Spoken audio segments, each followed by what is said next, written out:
Another year, another incredibly boring Game Awards. I think I say that every year, and I don't think most people expect anything different from the Game Awards at this point. The only reason any of us tune in is for the big game reveals. And this year managed to disappoint on that front as well, which we'll get into later, but I mean, Half-Life fans know exactly what I'm talking about. There's a reason many are coining this year as the Expedition 33 Awards, because that game won everything. I mean, genuinely, I believe it won 9 awards, which is absolutely fucking insane. I don't care how good of a game you think it is. I think it's pretty good. I'll give my opinion on Expedition 33 in my own best and worst games of 2025 video, and yes, I am going back to finish the game, don't worry. But I think regardless of the game's individual merits, there are a couple really huge issues here. One, it's obviously not interesting to watch one game win everything. I mean, if there's over 1,000 games that come out every year, you really expect me to believe one singular game is better in nearly every significant category than every other game that came out this year?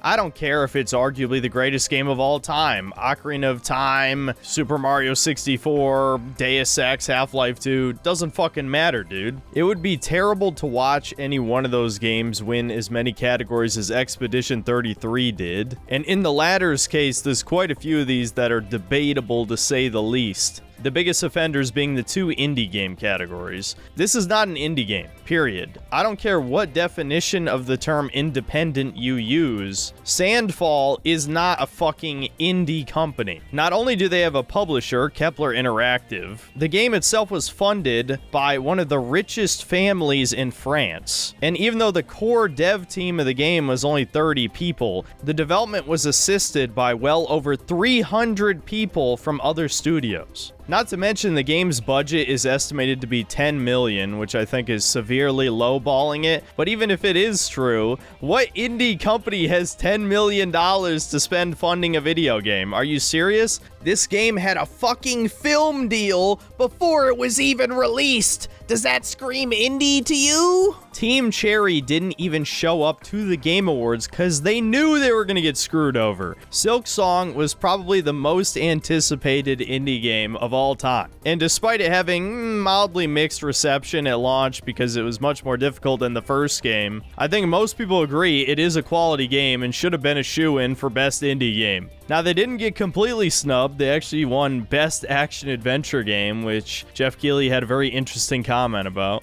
Hollow Knight Silksong! Alright. Yeah, I guess. See, you guys won! I mean, the last time a game won close to this many awards at the Game Awards was The Last of Us 2. You know, one of the most disappointing games ever made and could probably single-handedly be credited for escalating the growth of the anti-woke movement. Again, that's more than enough reasons to raise an eyebrow. Honestly, my main concern with this is it just made the show boring as fuck, even more than usual. No, weirdly enough, the biggest highlights of this show, outside of a couple of the game trailers, were not things that happened, but things that didn't happen. A couple of my most hated sequels from this year somehow didn't win a single award. You would think, knowing Jeff Keighley's long history of deep-throating Kojima, that Death Stranding 2 would have won something, but no, it didn't win a single category. Not even ones you'd think would be a shoo-in, like Best Narrative or maybe Best Game Direction or something.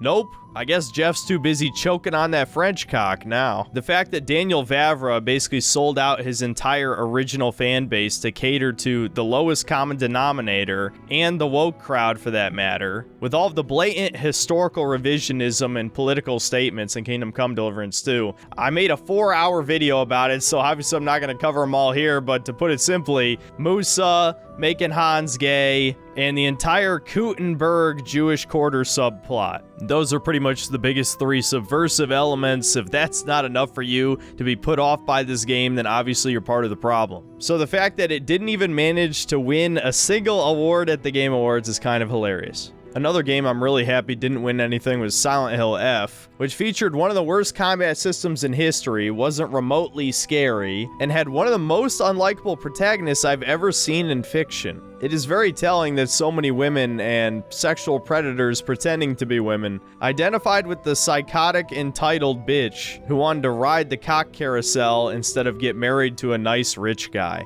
Then again, I don't have my media literacy license, so I can't comment on the game any further. Now, if you're expecting me to do what I've done basically every single year, where I break down the event from start to finish, I'm gonna be honest with you, I'm not gonna bother this year. I don't think anyone really cares anyway. We should just fucking hit the highlights and then move on with our lives. When one game wins like half of the awards, what is there even left to talk about? The trailers? There was maybe 3 or 4 trailers of a vaguely interesting game. I suppose my hope has been slightly restored for Resident Evil 9 now that Leon is a playable character. But I don't like that Capcom is saying this is going to be a half action, half horror game. So they want to somehow try to appeal to both the Resident Evil 7 and the Resident Evil 4, 5, 6 crowd at the same time. I just don't see that working out. It didn't really work for Village. It's probably not going to work for this. Ironically, the only 2 new game reveals I liked were basically just rip-offs of other games. Like Gang of Dragon, which is very obviously a rip-off of Yakuza, except he just plays this huge-ass dude beating the shit out of people instead of Kiryu.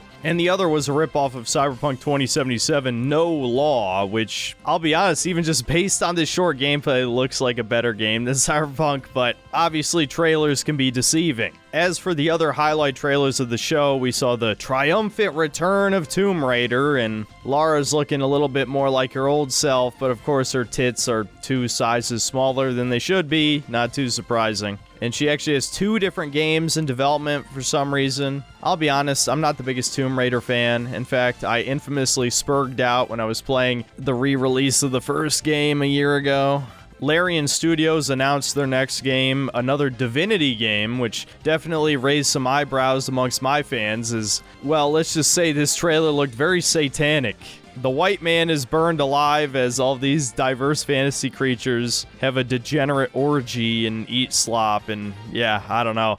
This was just a very repulsive trailer. Now, of course, the midwits amongst the audience would be like, oh, there was demons in the one white man, of course. If it wasn't for that element, this would essentially be the end of I Am Legend, the book anyway, where the last real human is executed by the new race that has replaced him. Oh no, Sid's going schizo again, ooh! Of course, Baldur's Gate 3 was a pretty well-made game, but I think by any sane metric, it was also a very woke game, despite what some controlled opposition individuals might say. I guess I'll just have to see for myself how far off the deep end Larian is gonna go with their next game.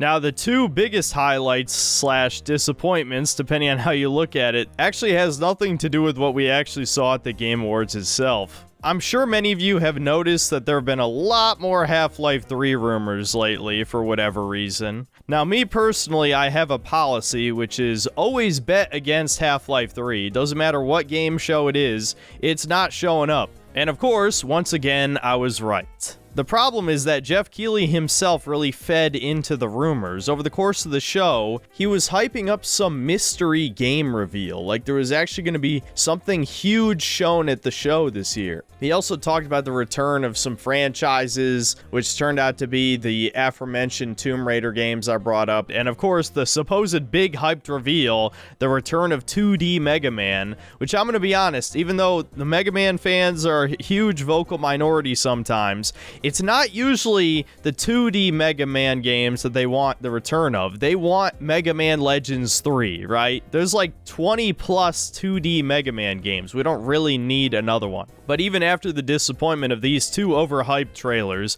Jeff Keighley promised that the last game reveal of the show would be huge, something we could all be excited about. And what did he reveal? A fucking hero shooter by Respawn, the guys who made Titanfall and Apex. And it looks like another fucking Concord, dude. You can't make this shit up, dude. When will these companies learn? Luckily, I think this game is dead on arrival because I saw a shit ton of other people also calling it a Concord-like. It seems to be the new buzzword anytime you see a game that just absolutely looks like shit. It's the ultimate weapon. It's like the new woke at this point, which I'm sure will get tiring eventually, but for now, at least it's a way to scare the corporations, saying that Concord was the biggest video game bomb of all time. I'm not even going to say the name of this game, because I don't even want it to be in the cultural consciousness. I want us all to forget about this shit and for it to flop. As for the other trailers, there honestly wasn't that much else that interested me. There's a couple new Star Wars games that were revealed. One is the long-awaited sequel to Knights of the Old Republic. Oh, and guys, they got the same game director as the original game, too. So that means the sequel has to be good, right? Wrong. I think we've all learned this lesson by now, that even if you get some of the original creators of these games that were good 15 or 20 years ago, most of the development studio is long gone. It takes more than just a game director to make a good game, and a lot of these people lose their talent and their creativity and become ideologically compromised. There's any number of reasons this could be asked, so there's no reason to be excited. The other Star Wars game is a sequel to the fucking pod racing game of all things, which I'm sure there's someone out there who's excited about this, but I certainly don't care. A big reveal that I'm sure some PC nerds care about was Ace Combat 8. So you could also consider this game the return of another old franchise, but this is yet another game I can't say I care the least bit about. If you're excited for this, good for you, I suppose. Another game I couldn't care less about is the sequel to Control, seeing as I never played the first one, and Modern Remedy definitely can't be trusted to make a good game after Alan Wake 2. There's also a few other maybe vaguely interesting games, like there's that Exodus game that's a space game with actual aliens, which already puts it significantly ahead of Starfield or Outer Worlds 2 in terms of being an interesting sci-fi setting. But these characters look so weirdly effeminate and uncanny, it really puts me off. Next up, let's talk about some of the cringe moments in the show. For many, this is the highlight of watching any game-related show content. Unfortunately, the soulful old days of E3 are long gone, and this is just the bad kind of cringe, where you have random-ass celebrities who clearly don't care about video games come up on stage and hype up whatever game they're a part of. Unfortunately, there wasn't even like an Al Pacino equivalent this year, just mostly minor celebrities, though J.J. Abrams is apparently working on some co-op slop game. But don't worry, there was still a decent amount of cringe. I'd say most of it came from Miss Piggy, because you just know there has to be a Muppet at the Game Awards every year for some reason. And yes, it is implied that Jeff Keighley fucked Miss Piggy. Wow, that's so hilarious, guys. Also, the entire cast of the new Street Fighter movie came on stage, and goddamn, this casting is horrible, isn't it? Ryu looks nothing like the character. Chun-Li's thighs are half the size they should be. I don't even know what the fuck they were thinking with Cammy. This is just not Cammy at all, clearly. Probably the only good casting in the movie is Jason Momoa as Blanca, just because, I don't know, that's just funny to me. And yeah, there were a couple cringe moments on stage as well. As a lifelong Street Fighter fan, like legitimately obsessed, it's the only time in my career where I threatened to kill Kale if he didn't hire me to play Blanca. True story, words matter. Fucking believe it. Tell him, Ryu. It's Ryu! It's Ryu! Not Ryu, Ryu! Ryu. And we're not the only game that appreciates your patronage. There's another game out there. They also flew from around the world to be here because they appreciate you. So give it up for the whole cast of Mortal Kombat 2! Yeah! Come on out! Yes! Yeah. I'm just kidding. They didn't come. They don't care about you. They only care about money. Okay? We care about money and you. Street Fighter forever! Other than that, a lot of the shit that happened is just the typical stuff you expect from the Game Awards. Several musical sections, even though this is a show about video games, including fucking Evanescence coming on stage. I'm sure Kid Me would have appreciated this, but it just feels incredibly out of place these days. David Harbour, of all people, showed up on stage to announce he's part of the new Total War Warhammer game, which I'm sure RTS fans are excited about. Me, I couldn't really care less. I also hate David Harbour, so that might be part of it. And dude, the Lenny Kravitz is gonna be in that James Bond game that comes out. Isn't that crazy? Doesn't that make you want to buy it? No, because the game looks like a really cheap ripoff of Uncharted, recycling Hitman mechanics. Mia Jovovich also showed up on stage as she's the new assassination target for Hitman. That's kind of amusing, I guess. And yeah, maybe I'm forgetting a highlight of the show, but I think that was pretty much it. So let's just get to the awards themselves.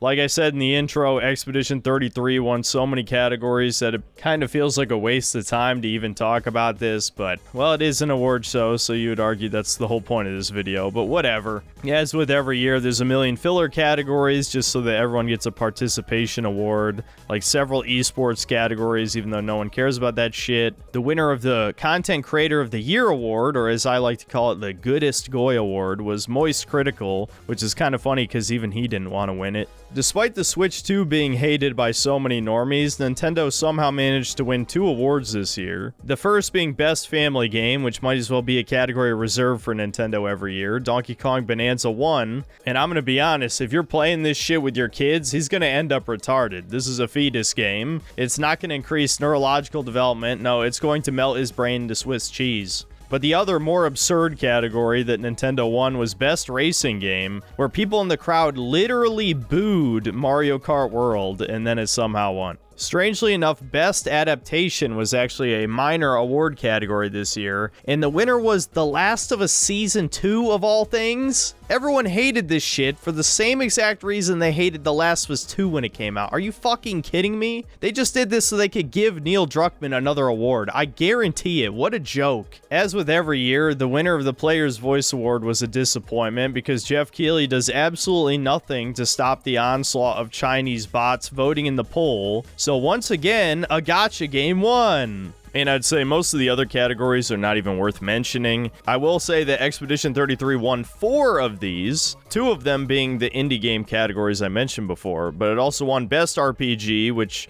I think is completely fine, and Best Art Direction, which I gotta say I have an issue with this. Despite their best efforts to make the game visually unique, it still has the stain of that generic Unreal Engine 5 look to it that makes everything just slightly uncanny. And the fact that it's realistic characters in a weird, like, high fantasy, distorted reality type of world, a painting of sorts, you might say, doesn't really mesh visually. It reminds me a lot of the PS3 era where there's just constantly Vaseline smeared on the lens. It doesn't have, like, the sepia tone filter, but it's just this weird mixture of everything being a little blurry that I don't like about a lot of modern games. Now let's just tackle some of the biggest categories. For Best Action Game, the winner was Hades 2. Despite the fact I actually really enjoyed the first game, there's no doubt that it was a woke game, and Hades 2 is much worse. Like, holy fuck, they massacred the Greek pantheon here. This is just the Tumblrista art style cranked up to 11. So I'll admit I didn't even bother trying this game, but I have heard from people who did play it that it's very similar to the first game, arguably worse. Now, I know I've made this complaint every single year, but I'm going to make it again until it changes. What the fuck does action game mean? There is no universe where Doom and Ninja Gaiden are in the same genre. This is why the Game Awards are a joke. Honestly, shit like this. This is how you know it's not made by gamers or for gamers. It is just a giant marketing platform. They couldn't even separate shooters and hack and slash games into different categories, and yet there's games for impact, best accessibility, and all this other gay shit no one asks for or cares about. But shooter can't get its own award, probably for political reasons, let's be honest. It doesn't look good to give an award to games where you shoot people, even though that's probably the most popular genre in video games. The next big category was Best Performance, and the winner was Jennifer English, the voice of Mael in Expedition 33. Honestly, I don't have a problem with this. I think all of the voice acting in that game was good. I do find it very funny that Expedition 33 got 3 nominations, though. In fact, Jeff Keighley himself says at the beginning of the show that Expedition 33 had the most nominations for any game at the Game Awards ever. But I'm not going to dispute this category in particular, especially when you see the other fucking nominations. Are you kidding me? Hinako's voice from Silent Hill F, are you serious? And Troy Baker for Indiana Jones? Indiana Jones came out last year, motherfuckers. Don't think I didn't notice that. I don't care that it came out too late in the year to qualify for last year's Game Awards. Do you think Kirby Air Riders is going to win any awards of the next Game Awards? I guarantee it won't. Won't even get mentioned, I bet. And then, of course, Jennifer English goes up on stage and gives some incoherent speech about the fact that she's a lesbian and we should celebrate neurodivergent people or whatever. Well, I'm as neurodivergent as it gets, and I get the feeling she wouldn't like me, so let's just move on. The next big category was Games for Impact. Yes, they brought this back to the stage. They can't seem to decide whether or not this is a minor or major award each year. And the winner was South of Midnight, which, let's be completely honest here, they just did this because the main character is a black woman. I actually played all the way through this game. It's not even particularly woke. I mean, it is in the sense that they race swapped the protagonist in mid-development because of Sweet Baby Inc., but it's not really political propaganda in the typical sense. I'm not going to go into detail here, but maybe I will in my own best and worst games of 2025 video. I guess we'll see. But it was good to see a black queen win an award this year. Hell yeah. The most surprising winner of the entire show was for the best ongoing game category, which was No Man's Sky. I was completely shocked by this. I don't think I've heard anyone talk about this game in at least 2 years. And Sean Murray wasn't even there to go up on stage. It was very strange. I would have thought it would have went to Marvel Rivals or something. Maybe they just didn't want to piss off China. For the Propaganda Award, Game Changers Award, we have Felicia Day, who looks like an absolute fucking ghoul. What the hell happened to this woman? Did she have like 30 fucking surgeries in the past decade? Anyway, she gives the award to an organization called Girls Make Games. Now, here they make sure to show that all of the girls are biological females, but we all know how these fucking companies work by now. There's gonna be a lot of men sweeping up that funding. And even if it was all women, why the hell should I care about women getting into making video games? I mean, even look at the game they showed on stage. This looks like the type of cheap RPG Maker horror dog shit that has already been made 1,000 times by now. Well, I say that, but ironically, one of my favorite games from this year was an RPG Maker horror game, Look Outside, which is actually quite good. I'm sure some people will say I'm too cynical here, but I think you can just tell this Girls Make Games organization is a scam. The next major category was Best Score in Music, and I don't even have to say who the winner was, you already know. Not going to dispute this category. The soundtrack is quite good in Expedition 33. Moving on. And the next category was Best Narrative, and yeah, you already know the winner. This is about the time where I started getting fucking mind blown that it was winning everything. You would think out of all the categories that Keighley could have thrown his boyfriend a bone. Best Narrative or Best Direction would have gone to Death Stranding 2, but no, yeah, spoilers. Winner of Best Game Direction was also Expedition 33. Wow, dude. Oh, and what do you think the ultimate game of the year was? Oh, also Expedition 33. That's fucking crazy. Wow, wasn't that such an exciting Game Awards, guys, to see the same game win everything? Oh, no, it wasn't. It was boring as fuck, like every year. But this one was even worse because there's not even anything to talk about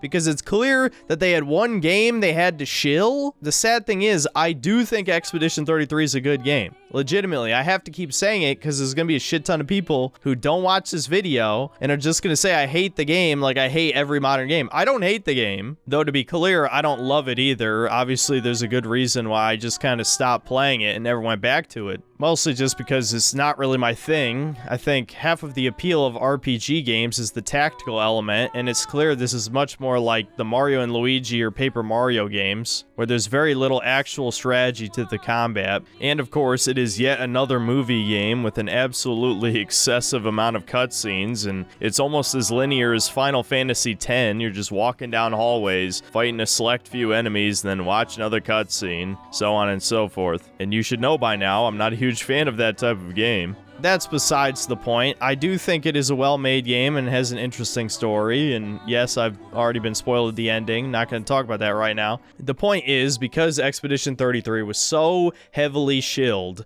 by the Game Awards, there's now going to be a shit ton of people who are going to try the game just to shit on it, to scrutinize it as heavily as possible, kind of like I do in all of my game reviews. I don't discriminate, I'm always this critical. It feels like it's now impossible to just absorb the game naturally because you know that there's a psyop to make you buy this game. So Jeff Keighley has indirectly ruined this game for potentially millions of people. Not to mention him being a complete piece of shit and latching onto the hype around Half-Life 3 and then pulling the rug under us with Tomb Raider and Mega Man and that dog shit hero shooter that no one gives a single fuck about. That was pathetic as hell. And honestly, even though I joke all the time that Keighley and Kojima are gay as fuck together, I actually did kind of feel bad for Kojima. That he couldn't even bother to just give Kojima one award, it is kind of funny in a way. People even thought that Kojima left the venue when Expedition 33 won Game of the Year. Now, people confirmed it wasn't him later, but it really did look like he just left. Well, to wrap up this video quickly, the Game Awards sucked, as it always did. Always bet against Half-Life 3. If it really is in development, it's probably just going to get announced randomly. 2025 will probably go down as one of the worst years in gaming history, where only 2, maybe 3 notable games came out all year.